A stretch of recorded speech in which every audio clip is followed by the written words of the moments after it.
So, I am Kim Stephen W, and I will be reporting the historical development of national state. So, there are three parts of the first is the rise of nationalism in Europe. Second is the Peace of Westphalia, and third is colonialism and the spread of state system globally.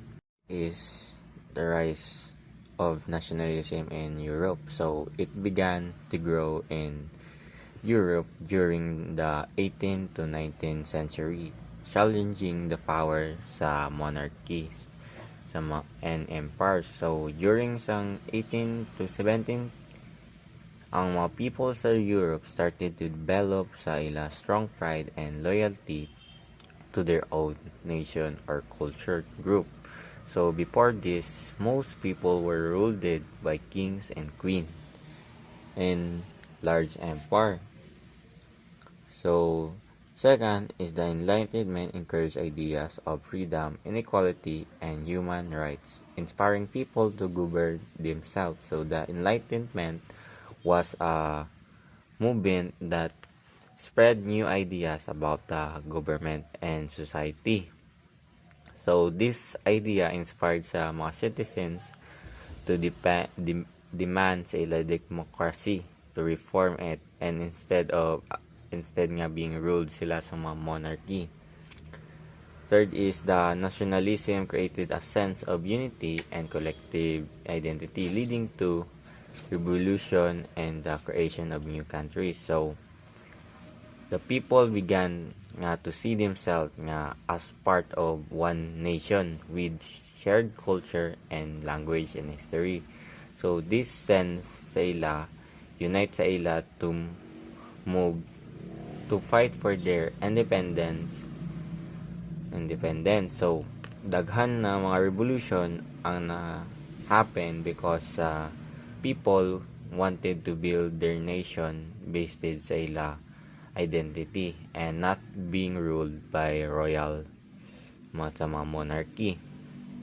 So in summary, sa nationalism in Europe, ang people nakarealize sila they could unite under common values and govern themselves, and para i-overthrow ang mga monarchies nga garule sa ila. And kani naman ang mga causes of nationalism sa Europe. So first is the French Revolution in 1789 to 1799. So the French Revolution was the major turning point sa Europe, because before it ang France was ruled by kings with absolutely sa mga monarchy. But ang people nag-unite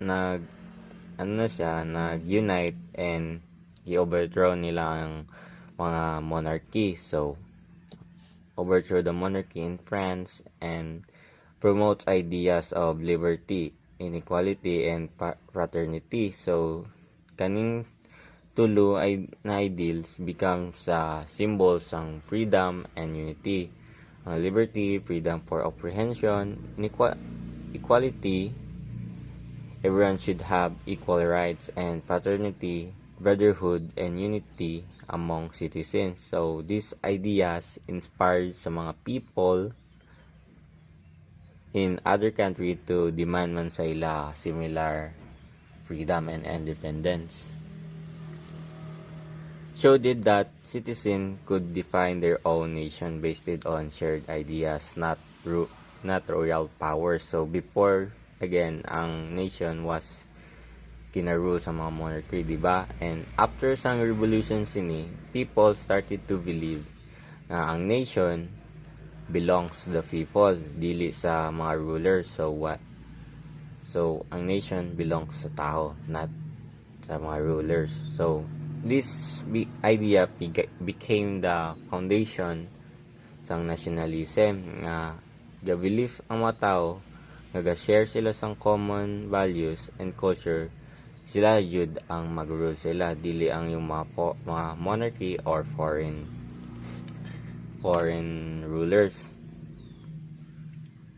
Next is ang Napoleonic War. So, after sang revolution, si Napoleon Bonaparte nga rose sa iya power in France and lead armies across Europe. So, he conquest spread of both French control and revolutionary idea to many regions. So, gi-spread niya ang revolutionary and nationalism idea across Europe. So, and second is gi-encourage niya occupied people like ang Germany and Italy to unite and resist sa mga foreign domination.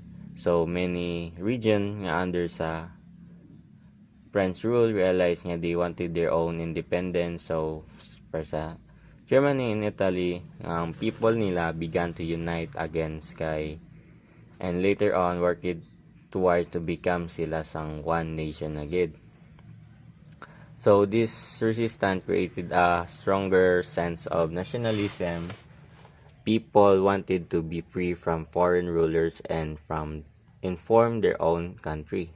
So, para i-sum up sila tanan, yung mga causes is ang French Revolution gives Europe the idea of freedom, equality, and nationality unity. And sa Napoleonic War naman, spread those ideas across sa mga continent, inspiring people everywhere to fight for their own nation and identity.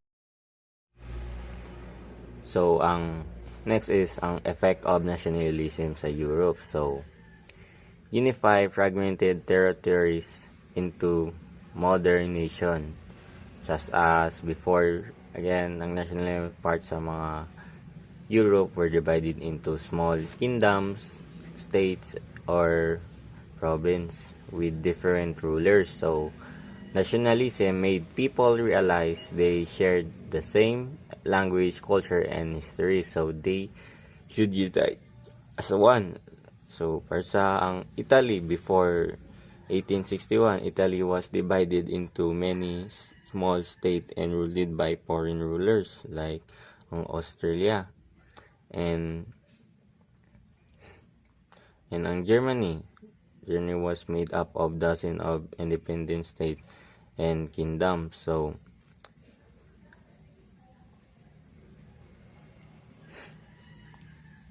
and second is weaken large and multi-ethnic empires like ang empires such as ang Austro-Hungarian and Ottoman were made up of many different ethnic groups. So, when ang nationalism nag-spread, so kanina mga empire, kanina mga groups sa under sa empires nila wanted their own independence instead of being ruled sila sang mga emperor.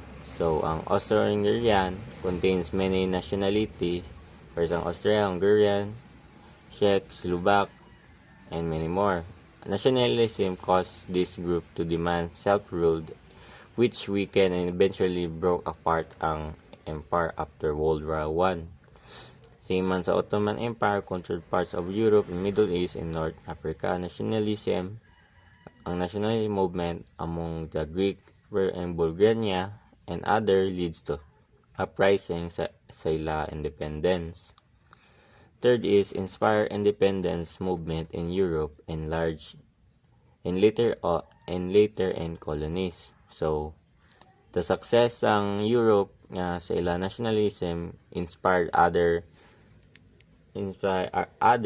around the world. So, ang people nga under sa colonial rule like ang Asia, Africa, and Latin American started man sila fight for their independence using ang nationalism as their motivation. Fourth is, however, it also lead to conflict and rivalries, especially leading up to World War I. So, while ang nationalism unites ang mga nation, but it also caused ang competition and tension between them. So, ang mga country became overly proud sa ilaha and wanted to prove their own power through colonies, armies or war. So this aggressive nationalism was one of the main reason nga nag-start ang World War One. Next is ang Peace of Westphalia 1648. So the Peace of Westphalia ended sa 30 years war sa 1680 to 1648.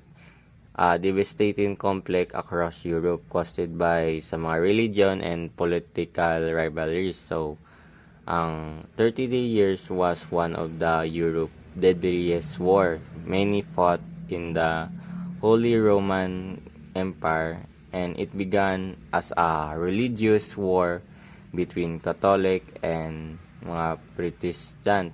But over time, it also became about power and territory among Europe rulers. So the war caused massive destruction and millions of death.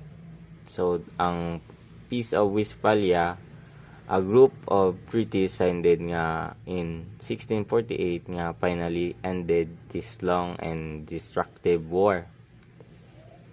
It was a turning point in world history that shaped how modern state operates. So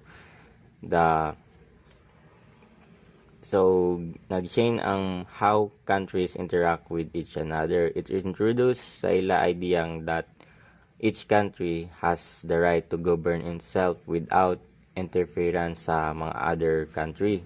So this marked nga the beginning of modern international system where ang nation are independent and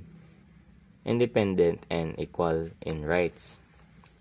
So before ang Westphalia, rulers became more and claimed power from divine authorities. After it, power came from sovereignty, that the right to rule without interfering. So before, kings and empire ang ga-rule sa ilaha.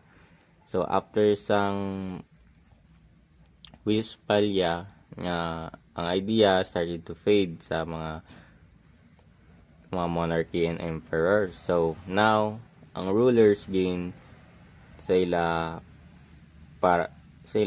sa form sang sovereignty, meaning the independence power of the state to govern itself, its own people and territory without interference sa other country.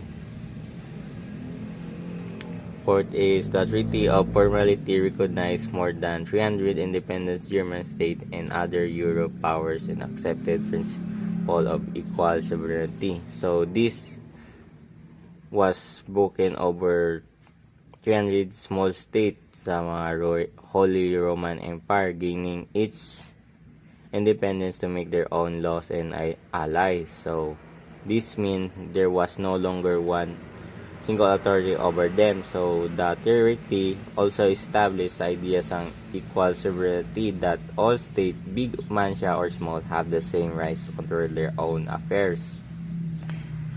To summarize all sa Westphalia, ended decades of war and created a foundation of modern nation-state system. It replaced religious authority with state sovereignty, recognized the independence of many territories, introduced the ideas nga all countries are equal under the international law.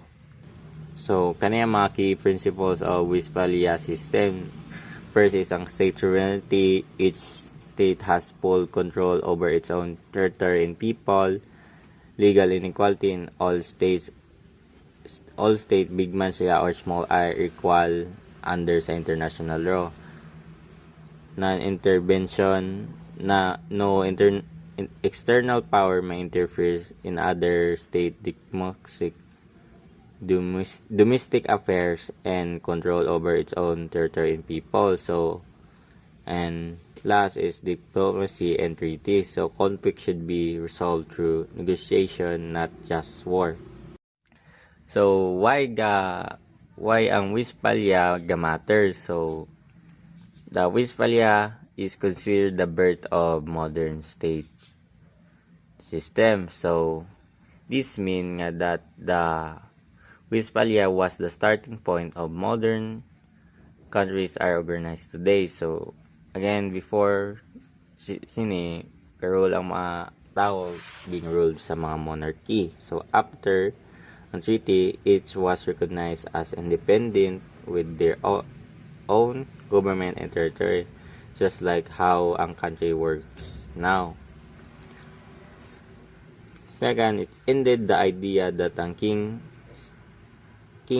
ruled by divine right. So, dili wa manggid na end gid, pero daw na lesson lang yung mga naggarule na mga monarchy sa ila country. Third is ang power belonged sa mga government of each state, and that's the basis of international relation today. So this established the rule that each state govern itself and no other country has the right to interfere in their own international affairs. So these principles of state sovereignty is still the foundation of how countries interact with one another today. Fourth is modern organization like ang United Nations still use this Westphalia principle. So, ang United Nations created in 1945 is the base of the same idea that started Westphalia, that nga all countries are equal and independent. Last is nga ako ni-report is ang colonialism and the global spread of state system. So, after the age of exploration, ang European nation like ang Spain, Portugal, Britain, France, and Netherlands established colonies across Asia, Africa, and America. So, sa nina period was when ang mga Europe began exploring the world by sea. They discovered new lands and build overseas empires to gain wealth, resources, and power. So, ang countries as ang Spain, Portugal, explored first, followed by Britain, France, and Netherlands. Second is colonialism exported European-style government, borders, and institutions to others' religion. So, when ang Europe countries set up sa ila colonies, they brought sa ila with them ang ila own system sa ila governments, ang law and organization. They divided lands into borders and territories. Often, gina-ignore nila ang mga local culture or existing borders na da. They also introduced nga ang ila Western institution such as ang school, churches, courts, and samano pa to run sa ila colonies. Many of these systems remain Japan sa mga after colonies gained independence. Like ang Philippines inherited the system of government, education, and religious from Spain and later from the United States. So, ang consequences ng colonization, there are positive and negative effects. So, ang positive is introduced of modern education infrastructure and government models. So, European powers introduced Western-style education, which brought new ideas about science, politics, and technology. They built roads, bridges, ports, and railway to connect their colonies, mainly to help trade, but this also improved the transportation and communication. They also introduced modern system of government, including laws, courts, which many countries still use today. Second is ang integration of colonies in global trade networks. So, ang colonies became the part of international trade, providing raw materials like ang sugar, mga gold, and mga spices nila to Europe and buying manufactured food in return.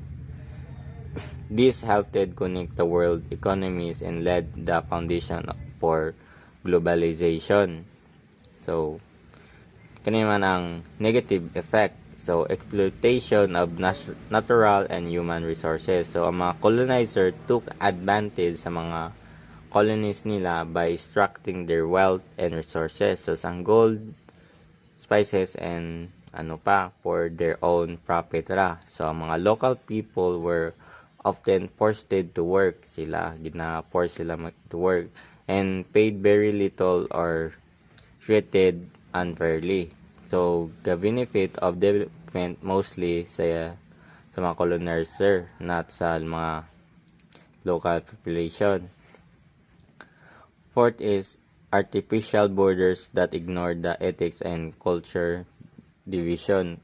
So, when ang Europe power divided treaties, they drew borders without concerning the local ethics, tribal, or cultural groups living there. So this causes conflict and division that continue even today.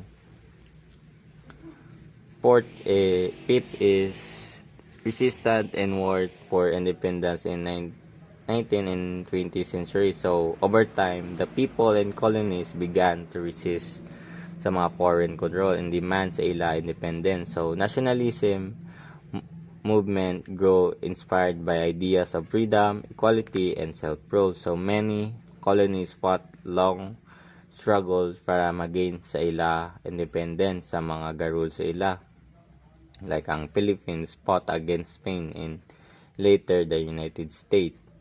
And the final point is many modern nations today like ang Philippines, India, and Indonesia are direct results ng colonial history and nationalist struggle. So the borders, government, and institution of many countries today were shaped by their colonial past. So their struggle or independence created a new nation built on nationalism and self-determination.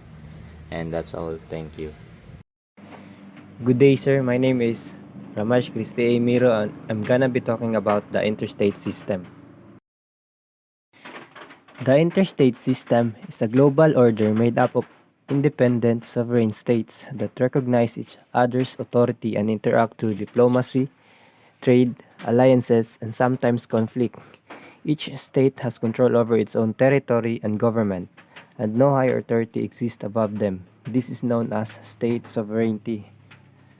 So, ang interstate system dahil kay nag-interact through diplomacy. So, kanang diplomacy is kanang kuan kanang in a peaceful way mag-interact and trade, alliances, mag-create og mga alliance like kanang sa North Atlantic Treaty Organization ng sa NATO. And sometimes conflict kung dili malikayan mag-interact sila through conflict. So, munang nahitabo sa Ukraine ug Russia. Now, let's move on to the key features of the interstate system. First is the sovereignty. Each state has supreme authority within its borders. So, very self-explanatory. So, within its border, wala laing mangimasok nga one country sa usa ka country.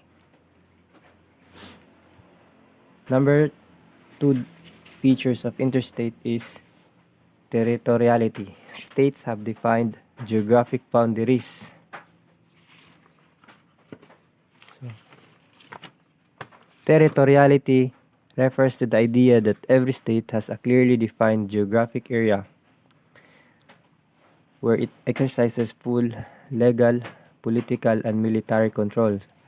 So, territory includes land, airspace, internal waters like rivers, lakes, and territorial sea, 12 nautical miles from the coast, and sometimes even exclusive economic zone. So, katanang sa Philippines, kanang exclusive economic zone nato is kanang Spratly Islands ng sa Scarborough Shoal nga which is ilog sa China.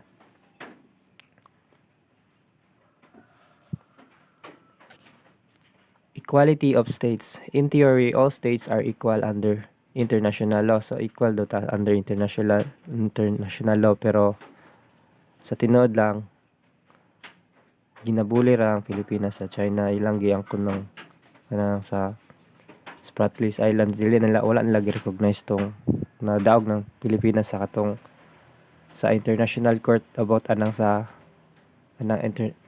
EEZ Exclusive Economic Zone. The fourth feature is diplomatic relations. States interact through embassies, treaties, and international organizations like the UN. So, ang embassy is the official office of a country inside another country. So, yeah, very self-explanatory, official office.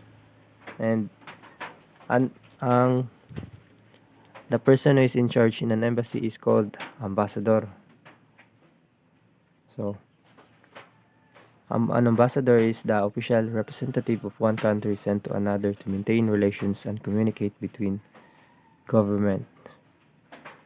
Example of embassy is the Philippine Embassy in Washington, D.C., U.S. Embassy in Manila, Japanese Embassy in Manila.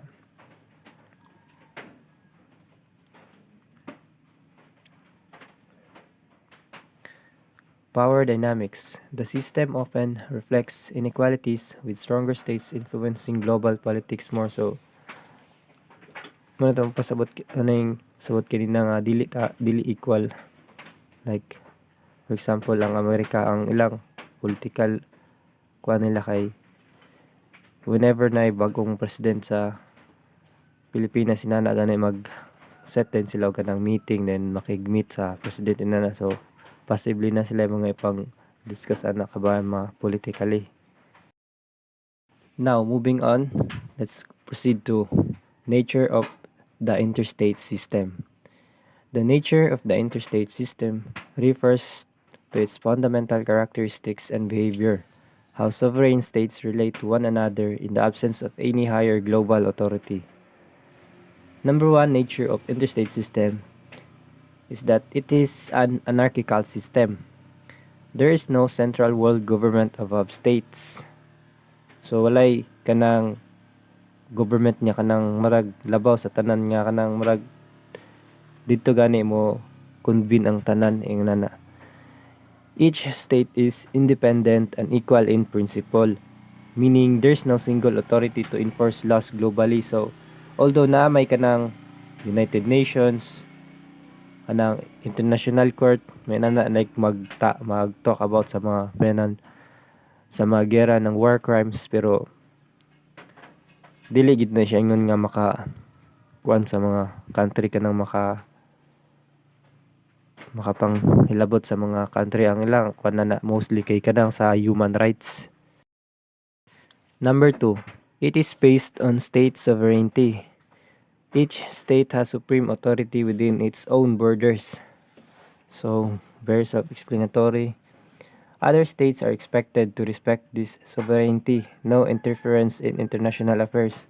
So, muning if malabag ning mga inani nga mga kuan na conflict may tabo. So, for example, kanang sa sa Philippines kay kada kanang magpatrol ang kanang Philippine Coast Guard sa kuan niya. Nara sila sa atong teritoryo niya, ang China ra gyud manglabot kay ilang bombahan og tubig inana kay ilang ang kono ng kanang sa exclusive economic zone sa Philippines inana og kanang sa mga may tapo nga mga kuan gera sa kuan Ukraine, Russia, like tungod sa kanang moapil og niapil sa NATO ang Ukraine inana mo nang naka-conflict. Nag-talk ra gyapon about sa sovereignty. This idea originated from the Peace of Westphalia in 1648, which formalized the modern concept of independent nation states. So, kani nga nature of interstate system ni number 2 na based on state sovereignty kay na ni siya katong tungod sa Peace of Westphalia katong 7 years war katong about sa Protestant ug sa Catholic nga, which is na takon na sa kauban nga reporter. Number 3, it is competitive but cooperative. States pursue their own national interests such as security, power, or economic growth. So kada country state kay nag na sila mga own mga mga interest. For example, sa security kanang America, China na ilang giboost ang ilang national security, like ilang gi dagag dako kayong budget ang military, mag create sila mga weapons, gina-train ang mga military nila nga kanang ready all the time inana. Power kanang influence sa laing nasod, like through social media inana, or economic growth kanang sa business, commerce. However, they also cooperate through diplomacy, trade, and international organizations like the UN or WTO to maintain stability and mutual benefit. So, example ng diplomacy is katong Philippines nga at sa una ang nay OFW nga bitayon sa sa tong lugar, like na bitayon. So, para hangyo ang kanang sa country, like magpadala og ambassador ang Philippines through muna og diplomacy kay para masintensyahan, mapaubos ang sentensya sa OFW. When it comes to trade, for example sa Philippines kay kita mo import ta og kanang langis, gasolina, and kita pod mo padala og mga OFW sa laing nasod, mga manpower.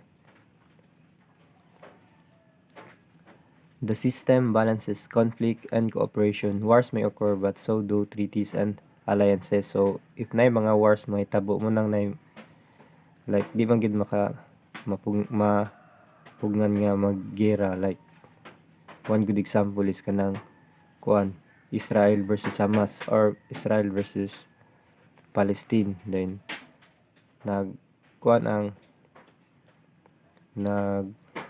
patunga ang Amerikana anong sila mga initiative, like mga ceasefire agreement may nana, and until such time nga if mahunong na nang gera na nanay mga may tabo nga treaties nga pirmahanay katong pareha sa una sa World War 3 mo nang tong never again pirma sila treaty kay tungod atong sa na diskubre nila ang kanang atomic bomb niya, nakita nila ang negative effects of motong naundang ang gera din na mga treaties nga nahitabo afterwards.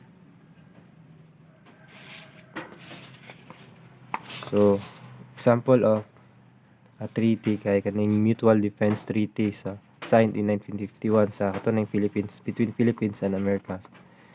It says that if one is attacked, the other will help.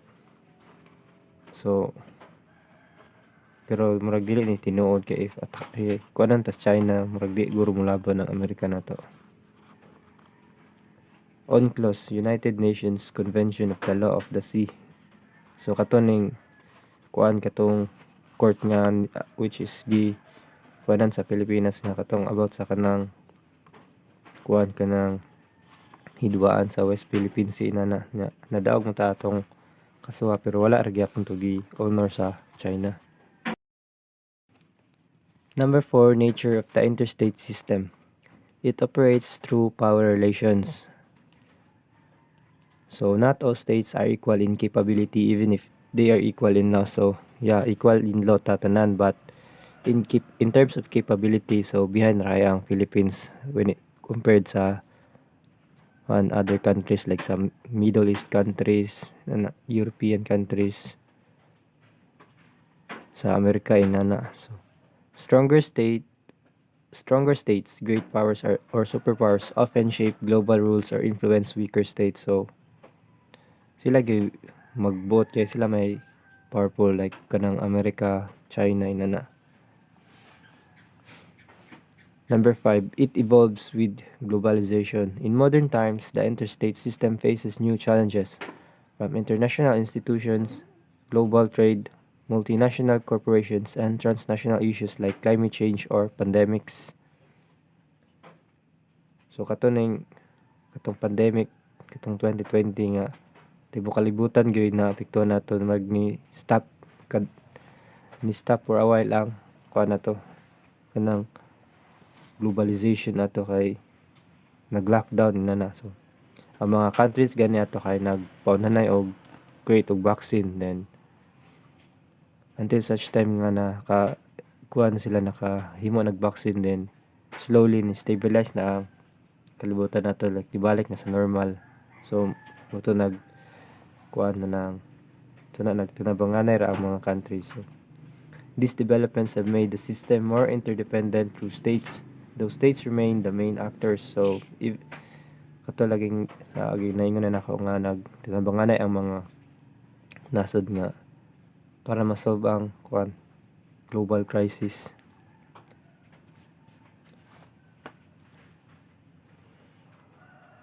So that's it for my part. That's it for my part, sir. Thank you for listening. Origin of the modern interstate system. The origin of the modern interstate system goes back to Europe in the 17th century, particularly after the Peace of Westphalia in 1648.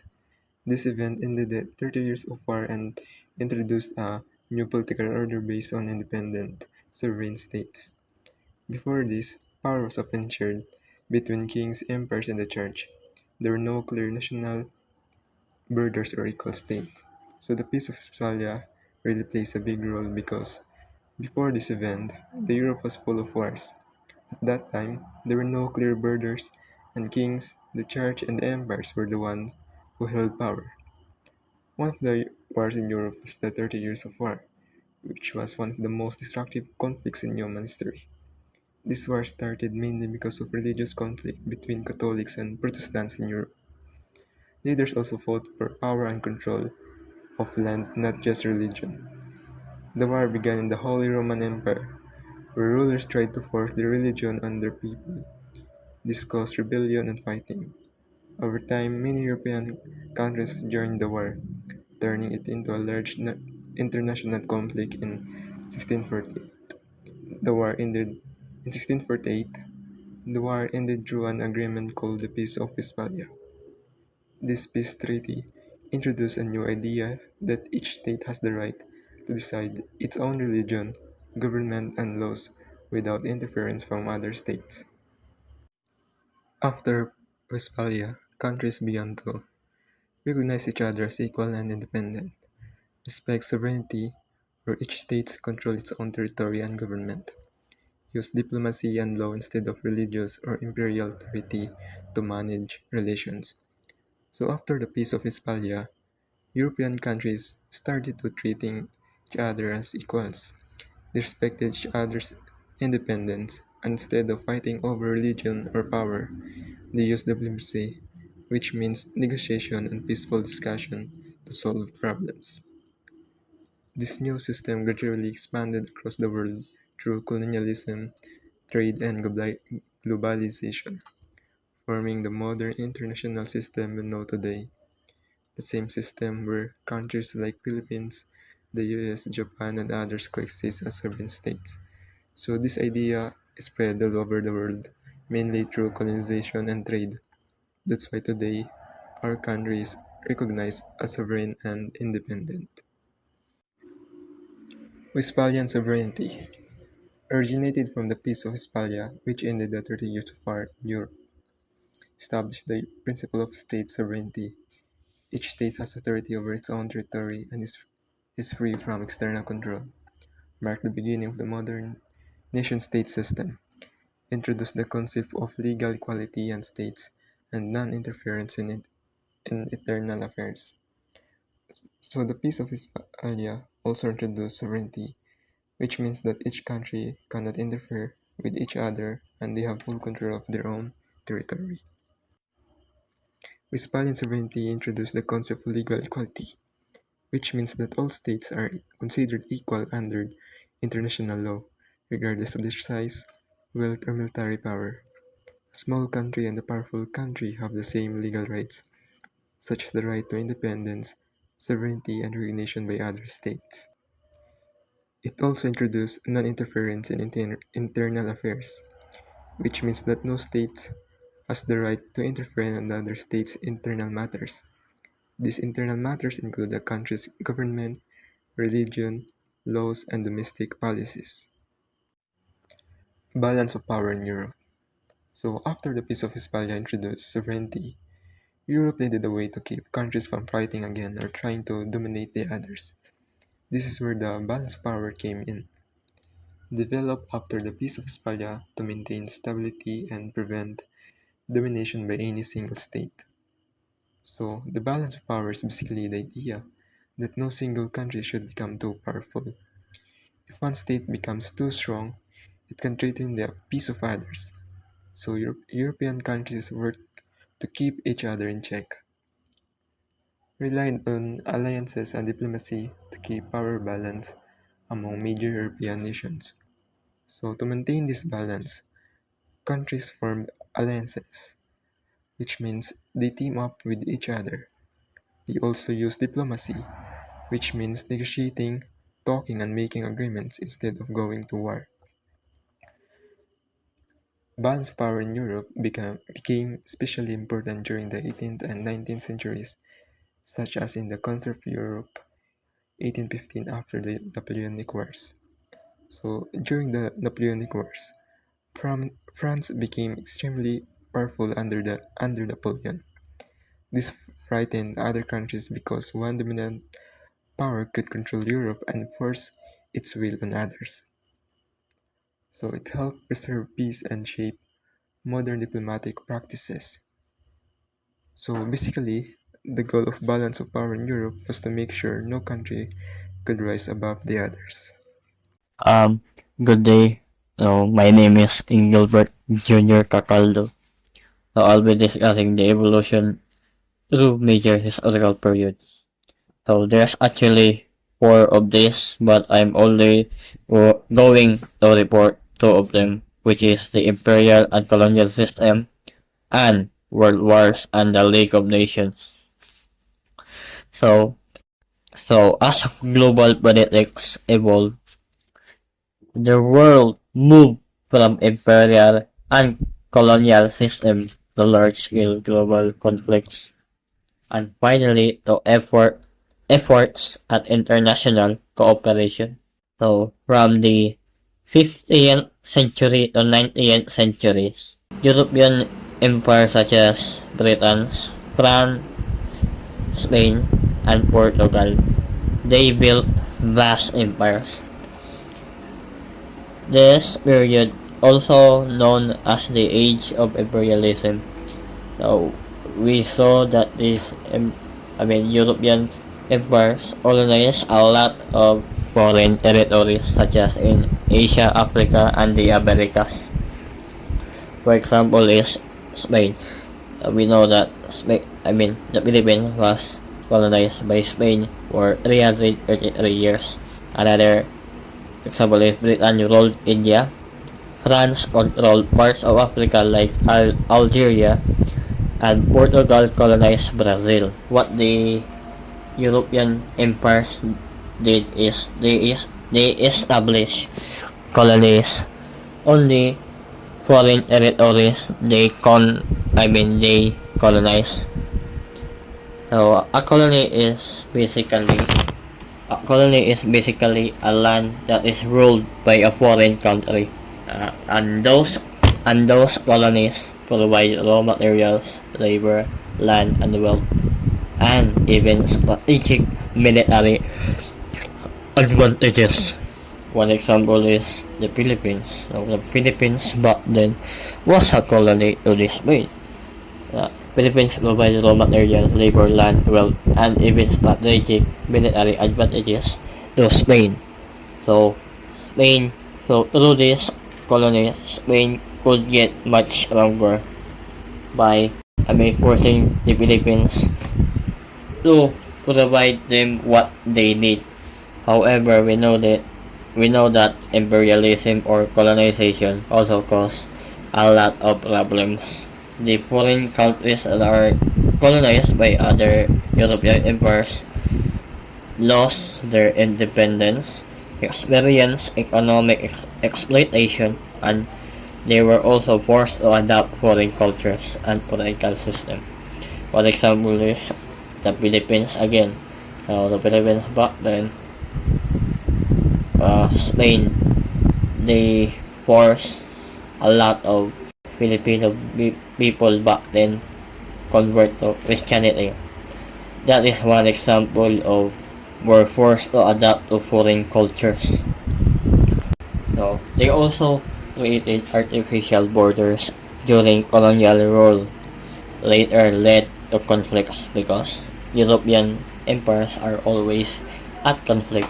Like they want to gain as much as land they can because they just want to prove themselves who is the strongest nation and who should rule the world. These rivalries among imperial powers increased competition and tension in Europe. So basically, all major wars always happen in Europe. So which eventually contributed to major global conflicts. Now we're done with this part. Now I'll be discussing the World Wars and the League of Nations. So I'm only going to discuss about the attempts to maintain peace after World War I failed and leading to World War II. So the war involved major powers fighting over territory, influence, and alliances, and it caused massive destruction and the loss of life. So after World War I ended in 1918, countries tried to prevent another global conflict by creating the League of Nations. So the goal of this league was just to maintain peace through diplomacy instead of war. However, the League of Nations was weak. It had no military force, and important countries such as United States were not a member at that time. Decision also had to be anonymous, making action so slow and ineffective because some of the representatives of some nations couldn't attend to some meetings that are held in the League of Nations, so they couldn't really cooperate effectively. So because of this weakness, the League of Nations failed to stop aggression by countries such as Nazi Germany, Italy, and Japan, leading to World War II in 1939. I'm not going to discuss more detail about World War II just after World War II. After World War II ended, some countries decided to make another league, which is called the United Nations. No, the goal of the United Nations is still the same as the League of Nations. They just want peace, but the United Nations is kind of like a more upgraded version of the League of Nations, I think. United Nations has peacekeeping forces that can be deployed to prevent or stop conflict. It also has almost universal membership. Today, it includes 193 countries. The United Nations has specialized agencies like World Health Organization and UNESCO that handle global issues. It also has a stronger decision-making structure, such as the Security Council. All from my part. Thank you. Good day, everyone. I am Gerald A. Tubio, and for this part of our reporting about global politics, we will explore the evolution through major historical periods, specifically focusing on the Cold War and the post-Cold War era. These two periods represent a fundamental shift in how power is organized and how nations interact on the global stage. Our discussion today will cover four main areas. First, the Cold War and the bipolar world order, which divided the globe into two main camps. Second is the rise of post-Cold War globalization following the collapse of that system. Third is the key changes in how states interact, moving from ideological tension to economic interdependence. Finally, we will look at the impact on international politics today, including the new challenges we face in the connected world. To define the Cold War, it was the historical period spanning from 1947 to 1991. It was characterized by extreme tension between the United States and the Soviet Union. What made it cold was that there was no direct fighting between these two giants. Instead, it was a constant political, military, and ideological rivalry that defined global politics for decades.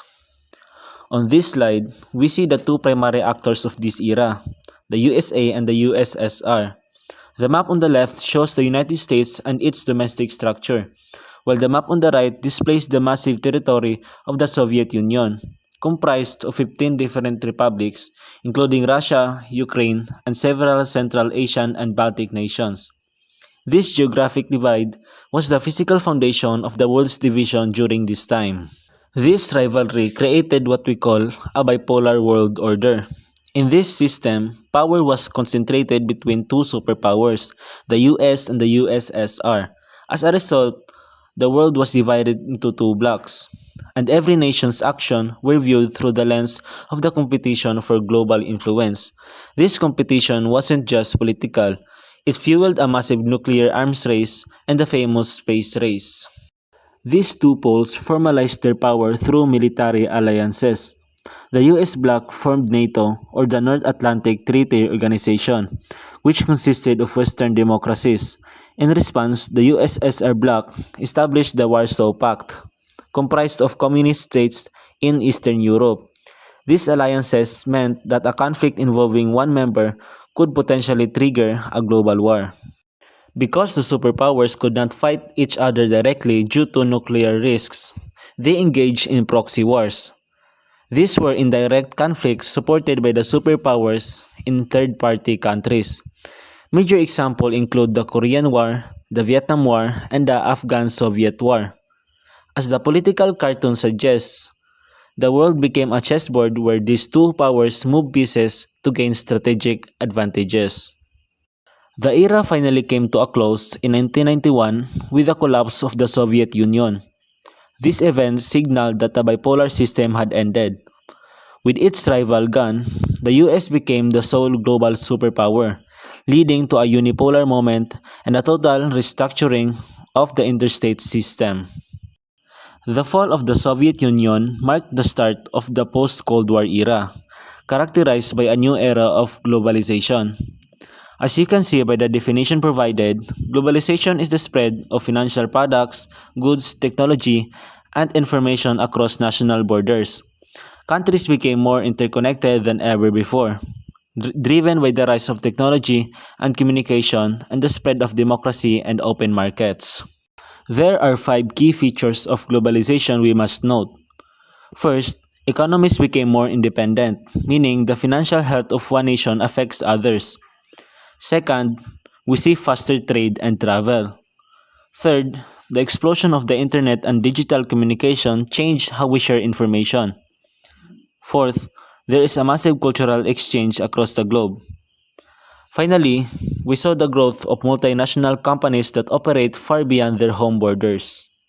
To manage this interconnected world, we transitioned into an era of greater international cooperation. Organizations like the United Nations and the World Trade Organization became central to global governance. We also saw this rise of regional powerhouses like the European Union and the ASEAN. These bodies allow states to coordinate policies and resolve conflicts through diplomacy rather than force. However, this era also brings new challenges in the post-Cold War world. Since we are so connected, threats now cross borders easily.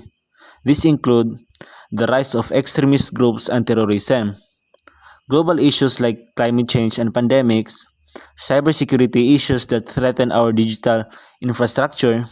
Furthermore, we are seeing a power shift toward China and other rising states, suggesting the world is becoming multipolar again. To conclude, let's look at this summary. The Cold War was a bipolar world defined by alliances, proxy wars, and nuclear competition. In contrast, the post-Cold War era is defined by globalization and increased cooperation, but also by new global challenges and emerging power dynamics. Understanding this evolution helps us see how the interstate system has moved from rigid division to complex interconnections. Thank you so much for listening. Good day, I'm Calvin Katina, and as for my part, I'll be tackling about the roles of the different international organizations. So firstly we have is UN or the United Nations. So UN was established in 1945 after World War II. The UN aims to maintain international peace and security, promote human rights, and foster social and economic development. So the UN has three main functions. So firstly we have is peacekeeping operations to prevent and resolve conflicts. Second, second, promoting global cooperations through agencies like WHO, UNESCO, and UNDP. And lastly, encouraging diplomacy and negotiation instead of war. So the importance of UN is that they serve as a central body for addressing global challenges, setting international laws, and ensuring smaller nations have a voice in world affairs. So another international organizations we have is ASEAN, or the Association of Southeast Asian Nations. So ASEAN was established in 1967. They promote regional stability, economic growth, and cultural development among the Southeast Asian countries. So as for the main functions, firstly we have they enhance political and economic cooperation in Southeast Asia. Second, they encourage peaceful resolution of regional conflicts. And lastly, they promote trade, tourism, and environmental protection. So, ASEAN strengthens the unity and identity of Southeast Asian nations and helps them collectively address regional and global challenges. Another we have is the European Union. So the European Union or the EU is a regional organization formed to integrate European countries economically and politically to prevent future wars and promote prosperity. So for the main functions, firstly we have is common economic policies and a shared currency. Second, promotes human rights, democracy, and regional stability. Thirdly, strengthens collective foreign and security policies. So the importance of EU, they demonstrate how regional cooperation can achieve economic growth and political unity while maintaining peace in Europe. So as for our last international organization, we have the World Trade Organization. So the World Trade Organization, they oversee international trade rules and ensures trade flows smoothly, predictably, and freely. So the importance of this organization is they encourage fair competition and economic cooperation between states, reducing trade conflicts and promoting global economic stability. And that is all for my part.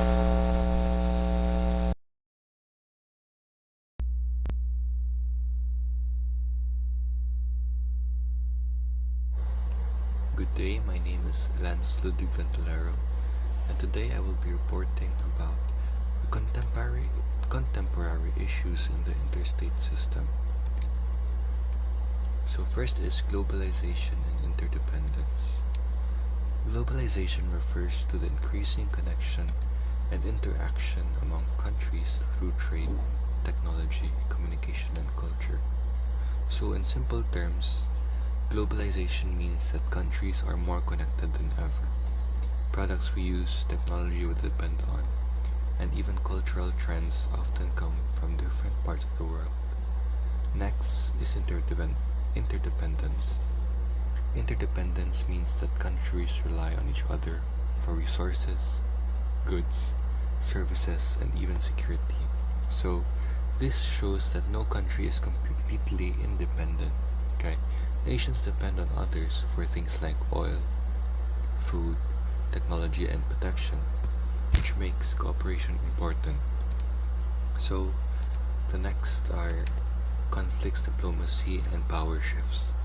So, conflicts are disputes between nations that may be territorial, political, or resource based.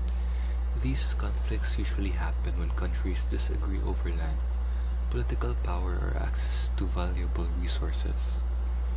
The next is diplomacy. Diplomacy is peaceful negotiation and management of international relations to prevent or resolve conflicts. So instead of using force, countries use diplomacy to talk, negotiate, and find peaceful solutions to problems. Last is power shifts. Power shifts are changes in global influence, such as the rise of China and decline of US dominance. This happens when some countries become more powerful while others lose influence, such as the rise of China and the declining dominance of the United States. So that is all for my report. Thank you.